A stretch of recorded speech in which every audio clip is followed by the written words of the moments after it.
Ça sent la menthe.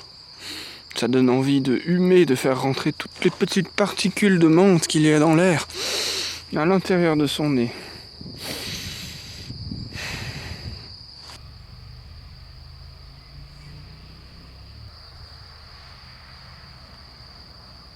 Les mots que l'on utilise pour penser et pour parler sont des étiquettes que l'on colle sur les choses du monde.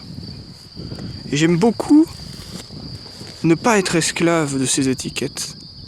J'aime beaucoup pouvoir changer les étiquettes. Non pas pour les inverser ou pour mettre le désordre dans la pensée, mais à l'inverse pour l'affiner. Car une étiquette qui dit voiture, on pourrait la remplacer par véhicule à 4 roues ou par plein d'autres suites de mots. Et je trouve que c'est très important pour ne pas être esclave du langage, de ne pas être soumis à un langage, à un mot, à une manière de parler de la chose. Et connaître, si possible, le mieux possible la chose en soi, ça passe aussi par se détourner de l'étiquette que l'on a mis sur cette chose. Être capable d'abandonner cette étiquette pour ne garder que la chose dont parle cette étiquette. Alors je dis pas qu'il faut jeter les étiquettes, il faut les utiliser. Mais ne pas être esclave de une étiquette, c'est être capable de, en permanence, jouer à ce petit jeu qui consiste à redéfinir. Et c'est pas redéfinir, c'est définir en permanence les choses. Et j'adore penser comme cela à tous les mots que j'ai utilisés dans ma pensée. La pensée, c'est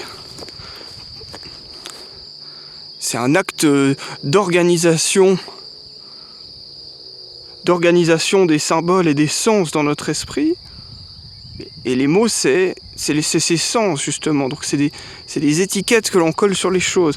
Et vous voyez, rien qu'en faisant cet acte de reconstruction de ce qui paraît monumental, le mot, la pensée, le véhicule, voilà, toutes ces choses, on se dit, oui, un véhicule, c'est un véhicule.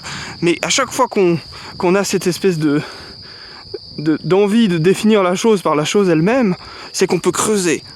C'est qu'on peut déconstruire. Qu'est-ce que ceci? Qu'est-ce que cela? Qu'est-ce que la guerre?